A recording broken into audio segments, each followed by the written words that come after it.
Without, the night was cold and wet, but in the small parlor of Laburnum Villa, the blinds were drawn and the fire burned brightly. Father and son were at chess, the former, who possessed ideas about the game involving radical changes, putting his king into such sharp and unnecessary perils that it even provoked comment from the white-haired old lady knitting placidly by the fire. "Hark at the wind," said Mr. White, who, having seen a fatal mistake after it was too late, was amiably desirous of preventing his son from seeing it. "I'm listening," said the latter grimly, surveying the board as he stretched out his hand. "Check." "I should hardly think that he'd come tonight," said his father, with his hand poised over the board. "Mate," replied the son. "That's the worst of living out so far," bawled Mr. White with sudden and unlooked-for violence.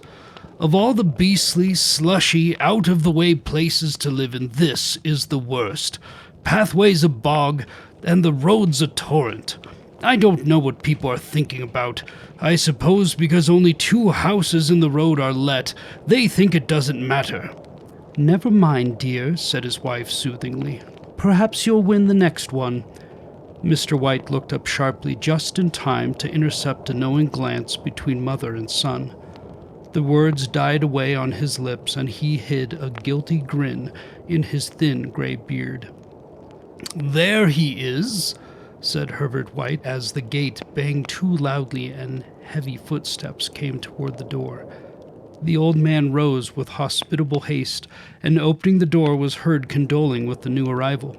The new arrival also condoled with himself, so that Mrs. White said "tut-tut" and coughed gently as her husband entered the room, followed by a tall, burly man, beady of eye and rubicund of visage. "Sergeant Major Morris," he said, introducing him. The sergeant major shook hands, and taking the proffered seat by the fire, watched contentedly while his host got out whiskey and tumblers and stood a small copper kettle on the fire. At the third glass his eyes got brighter, and he began to talk, a little family circle regarding with eager interest this visitor from distant parts, as he squared his broad shoulders in the chair and spoke of wild scenes and doughty deeds, of wars and plagues and strange peoples. 21 years of it," said Mr. White, nodding at his wife and son. "When he went away, he was a slip of a youth in the warehouse. Now look at him." "He doesn't look to have taken much harm," said Mrs. White politely. "I'd like to go to India myself," said the old man, "just to look around a bit, you know." "Better where you are," said the sergeant major, shaking his head. He put down the empty glass and, sighing softly, shook it again. "I should like to see those old temples and fakirs and jugglers," said the old man. "What was that you started telling me the other day about a monkey's paw or something, Morris?" "Nothing," said the soldier hastily. "Leastways, nothing worth hearing." "Monkey's paw?" said Mrs. White curiously. "Well, it's just a bit of what you might call magic, perhaps," said the sergeant major offhandedly. His 3 listeners leaned forward eagerly. The visitor absent-mindedly put his empty glass to his lips, and then set it down again. His host filled it for him. "To look at," said the sergeant major, fumbling in his pocket, "it's just an ordinary little paw, dried to a mummy." He took something out of his pocket and proffered it. Mrs. White drew back with a grimace, but her son, taking it, examined it curiously. "And what is there special about it?" inquired Mr. White as he took it from his son, and having examined it, placed it upon the table. "It had a spell put on it by an old fakir," said the sergeant major, "a very holy man. He wanted to show that fate ruled people's lives, and that those who interfered with it did so to their sorrow. He put a spell on it so that 3 separate men could each have 3 wishes from it." His manner was so impressive that his hearers were conscious that their light laughter jarred somewhat. "Well, why don't you have 3, sir?" said Herbert White cleverly. The soldier regarded him in the way that middle age is wont to regard presumptuous youth. "I have," he said quietly, and his blotchy face whitened. "And did you really have the 3 wishes granted?" asked Mrs. White. "I did," said the sergeant major, his glass tapped against his strong teeth. "And has anybody else wished?" persisted the old lady. "The first man had his 3 wishes, yes," was the reply. "I don't know what the first 2 were, but the third was for death. That's how I got the paw." His tones were so grave that a hush fell upon the group. "If you've had your 3 wishes, it's no good to you now then, Morris," said the old man at last. "Why do you keep it for?" The soldier shook his head.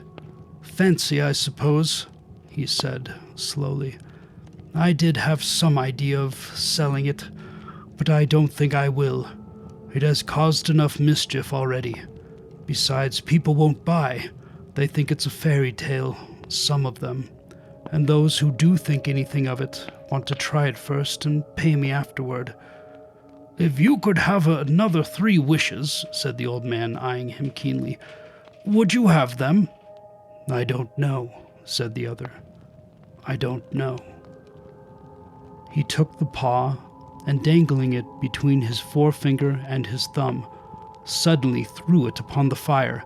White, with a slight cry, stooped down and snatched it off. "Better let it burn," said the soldier solemnly.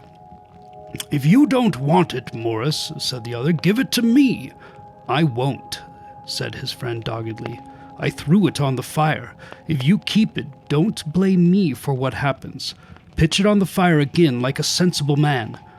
The other shook his head and examined his new possession closely. "How do you do it?" he inquired. "Hold it up in your right hand and wish aloud," said the sergeant major. "But I warn you of the consequences." "Sounds like the Arabian Nights," said Mrs. White as she rose and began to set the supper. "Don't you think you might wish for 4 pairs of hands for me?" Her husband drew the talisman from pocket, and then all 3 burst into laughter as the sergeant major, with a look of alarm on his face, caught him by the arm. "If you wish," he said gruffly, "wish for something sensible."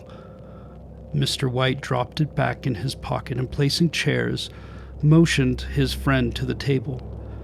In the business of supper, the talisman was partly forgotten, and afterward the 3 sat listening in an enthralled fashion to a second installment of the soldier's adventures in India. "If the tale about the monkey's paw is not more truthful than those he has been telling us," said Herbert, as the door closed behind their guest, just in time for him to catch the last train, "we shan't make much of it." "Did you give him anything for it, father?" inquired Mrs. White, regarding her husband closely. "A trifle," he said, coloring slightly. "He didn't want it, but I made him take it, and he pressed me again to throw it away." "Likely," said Herbert with pretended horror. "Why, we're going to be rich and famous and happy. Wish to be an emperor, father, to begin with. Then you can't be henpecked." He darted around the table, pursued by the malign Mrs. White, armed with an antimacassar. Mr. White took the paw from his pocket and eyed it dubiously. "I don't know what to wish for, and that's a fact," he said slowly. "It seems to me I've got all I want." "If you only cleared the house, you'd be quite happy, wouldn't you?" said Herbert, with his hand on his shoulder. "Well, wish for £200 then. That'll just do it." His father, smiling shamefacedly at his own credulity, held up the talisman, as his son, with a solemn face, somewhat marred by a wink at his mother, sat down at the piano and struck a few impressive chords. "I wish for £200, said the old man distinctly. A fine crash from the piano greeted the words, interrupted by a shuddering cry from the old man. His wife and son ran toward him. "It moved," he cried, with a glance of disgust at the object as it lay on the floor. "As I wished, it twisted in my hand like a snake." Well, I don't see the money, said his son as he picked it up and placed it on the table, and I bet I never shall. It must have been your fancy, father, said the wife, regarding him anxiously. He shook his head. Never mind, though, there's no harm done, but it gave me a shock all the same. They sat down by the fire again while the two men finished their pipes. Outside the wind was higher than ever, and the old man started nervously at the sound of a door banging upstairs. A silence unusual and depressing settled upon all three, which lasted until the old couple rose to retire for the night. I expect you'll find the cash tied up in a big bag in the middle of your bed, said Herbert, as he bade them good night, and something horrible squatting up on top of the wardrobe, watching you as you pocket your ill-gotten gains. He sat alone in the darkness, gazing at the dying fire and seeing faces in it. The last face was so horrible and so simian that he gazed at it in amazement. It got so vivid that with a little uneasy laugh he felt on the table for a glass containing a little water to throw over it. His hand grasped the monkey's paw, and with a little shiver he wiped his hand on his coat and went up to bed. In the brightness of the wintry sun next morning, as it steamed over the breakfast table, he laughed at his fears. There was an air of prosaic wholesomeness about the room which it had lacked on the previous night, and the dirty, shriveled little paw was pitched on the sideboard with a carelessness which betokened no great belief in its virtues. I suppose all old soldiers are the same, said Mrs. White. The idea of our listening to such nonsense! How could wishes be granted in these days? And if they could, how could £200 hurt you, father? Might drop on his head from the sky, said the frivolous Herbert. Morris said the things happen so naturally, said his father, that you might, if you so wished, attribute it to coincidence. Well, don't break into the money before I come back, said Herbert, as he rose from the table. I'm afraid it'll turn you into a mean, avaricious man, and we shall have to disown you. His mother laughed, and following him to the door watched him down the road, and returning to the breakfast table was very happy at the expense of her husband's credulity, all of which did not prevent her from scurrying to the door at the postman's knock, nor prevent her from referring somewhat shortly to retired Sergeant Major's bibulous habit when she found that the post brought a tailor's bill. Herbert will have some more of his funny remarks, I expect, when he comes home, she said as they sat at dinner. I dare say, said Mr. White, pouring himself out some beer. But all for that, the thing moved in my hand. That I'll swear to. You thought it did, said the old lady soothingly. I say it did, replied the other. There was no thought about it. I had just... What's the matter? His wife made no reply. She was watching the mysterious movements of a man outside, who, peering in an undecided fashion at the house, appeared to be trying to make up his mind to enter. In mental connection with the £200, she noticed that the stranger was well dressed and wore a silk hat of glossy newness. 3 times he paused at the gate and then walked on again. The 4th time he stood with his hand upon it, and then with sudden resolution flung it open and walked up the path. Mrs. White at the same moment placed her hands behind her, and hurriedly unfastening the strings of her apron, put that useful article of apparel beneath the cushion of her chair. She brought the stranger, who seemed ill at ease, into the room.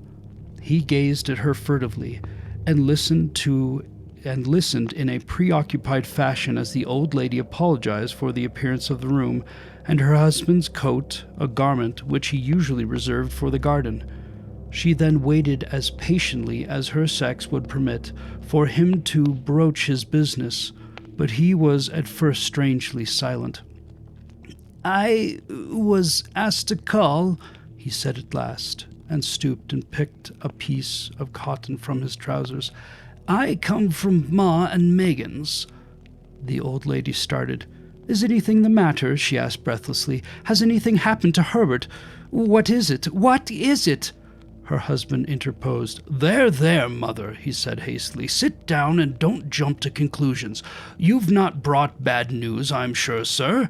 And he eyed the other wistfully. "I'm sorry," began the visitor. "Is he hurt?" demanded the mother wildly. The visitor bowed in assent. "Badly hurt," he said quietly, "but he is not in any pain." "Oh, thank God," said the old woman, clasping her hands. "Thank God for that. She broke off suddenly, as the sinister meaning in the assurance dawned upon her, and she saw the awful confirmation of her fears in the other's averted face. She caught her breath, and turning to her slower-witted husband, laid her trembling old hand upon his. There was a long silence. "He was caught in the machinery," said the visitor at length in a low voice. "Caught in the machinery," repeated Mr. White in a dazed fashion. "Yes." He sat staring blankly out at the window, and taking his wife's hand between his own, pressed it as he had been wont to do in their old courting days nearly 40 years before. "He was the only one left to us," he said, turning gently to the visitor. It is hard." The other coughed, and rising, walked slowly to the window. "The firm wished me to convey their sincere sympathy with you in your great loss," he said, without looking around. "I beg that you will understand I am only their servant and merely obeying orders." There was no reply. The old woman's face was white, her eyes staring, and her breath inaudible. On the husband's face was a look such as his friend the sergeant might have carried into his first action. "I was to say that Ma and Megan's disclaim all responsibility," continued the other. "They admit no liability at all, but in consideration of your son's services, they wish to present you with a certain sum as compensation." Mr. White dropped his wife's hand, and rising to his feet, gazed with a look of horror at his visitor. His dry lips shaped the words, "How much?" £200 was the answer. Unconscious of his wife's shriek, the old man smiled faintly, put out his hands like a sightless man, and dropped, a senseless heap, to the floor. In the huge new cemetery some 2 miles distant, the old people buried their dead, and came back to a house steeped in shadow and silence. It was all over so quickly that at first they could hardly realize it, and remained in a state of expectation, as though of something else to happen, something else which was to lighten this load, too heavy for old hearts to bear. But the days passed, and expectation gave place to resignation, the hopeless resignation of the old, sometimes miscalled apathy. Sometimes they hardly exchanged a word, for now they had nothing to talk about, and their days were long to weariness. It was about a week after that the old man, waking suddenly in the night, stretched out his hand and found himself alone. The room was in darkness, and the sound of subdued weeping came from the window. He raised himself in bed and listened. "Come back," he said tenderly. "You will be cold." "It is colder for my son," said the old woman, and wept afresh. The sound of her sobs died away on his ears. The bed was warm, and his eyes heavy with sleep. He dozed fitfully, and then slept until a sudden wild cry from his wife awoke him with a start. "The paw!" she cried wildly. "The monkey's paw!" He started up in alarm. Where is it? What is the matter?" She came stumbling across the room toward him. "I want it," she said quietly. "You've not destroyed it." "It's in the parlor on the bracket," he replied, marveling. "Why?" she cried and laughed together, and bending over, kissed his cheek. "I only just thought of it," she said hysterically. "Why didn't I think of it before? Why didn't you think of it?" "Think of what?" he questioned. "The other 2 wishes," she replied rapidly. "We've only had one." "Was not that enough?" he demanded fiercely.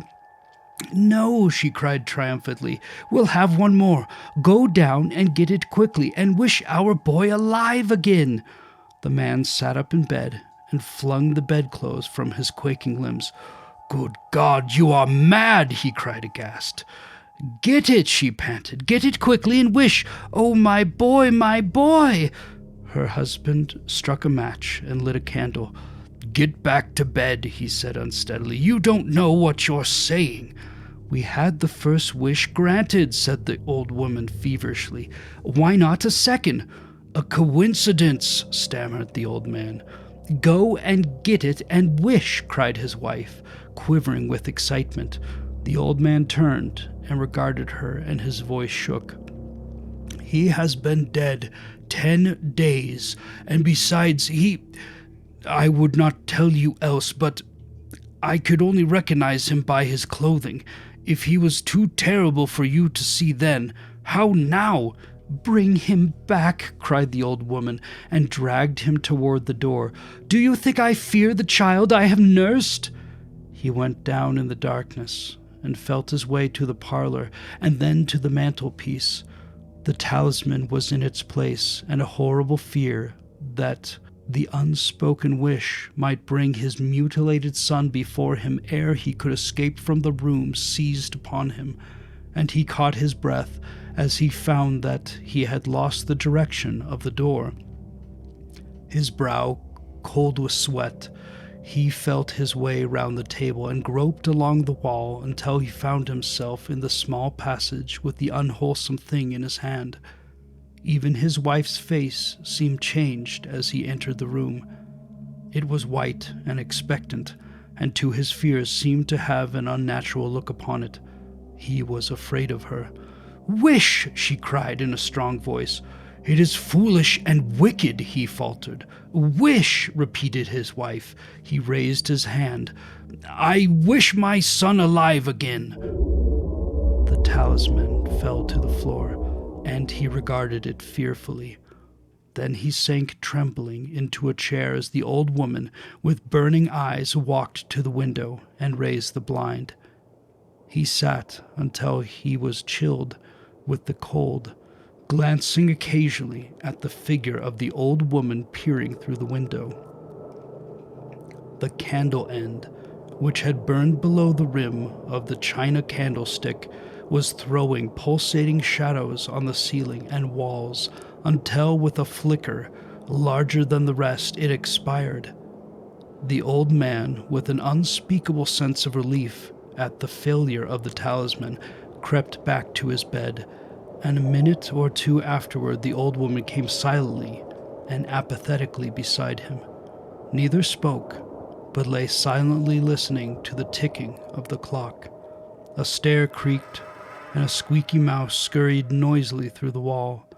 The darkness was oppressive, and after lying for some time screwing up his courage, he took the box of matches and, striking one, went downstairs for a candle. At the foot of the stairs the match went out, and he paused to strike another, and at that same moment a knock, so quiet and stealthy as to be scarcely audible, sounded on the front door. The matches fell from his hand and spilled in the passage. He stood motionless, his breath suspended until the knock was repeated. Then he turned and fled swiftly back to his room and closed the door behind him. A third knock sounded through the house. "What's that?" cried the old woman, starting up. A rat," said the old man in shaking tones. A rat. It passed me on the stairs." His wife sat up in bed, listening. A loud knock resounded through the house. "It's Herbert!" she screamed. It's Herbert!" She ran to the door, but her husband was before her, and catching her by the arm, held her tightly. "What are you going to do?" he whispered hoarsely. "It's my boy Herbert," she cried, struggling mechanically. "I forgot it was 2 miles away. What are you holding me for? Let go, I must open the door." "For God's sake, don't let it in," cried the old man, trembling. "You're afraid of your own son," she cried, struggling. "Let me go. I'm coming, Herbert, I'm coming." There was another knock, and another. The old woman, with a sudden wrench, broke free and ran from the room. Her husband followed to the landing and called after her appealingly as she hurried downstairs. He heard the chain rattle back and the bottom bolt drawn slowly and stiffly from the socket. Then the old woman's voice, strained and panting. "The bolt!" she cried loudly. "Come down! I can't reach it!" But her husband was on his hands and knees, groping wildly on the floor in search of the paw. If he could only find it before the thing outside got in. A perfect fusillade of knocks reverberated through the house, and he heard the scraping of a chair as his wife put it down in the passage against the door. He heard the creaking of the bolt as it came slowly back, and at the same moment he found the monkey's paw and frantically breathed his third and last wish. The knocking ceased suddenly, although the echoes of it were still in the house. He heard the chair drawn back, and the door opened. A cold wind rushed up the staircase, and a loud, long wail of disappointment and misery from his wife gave him courage to run down to her side, and then to the gate beyond. The street lamp flickering opposite shone on a quiet and deserted road.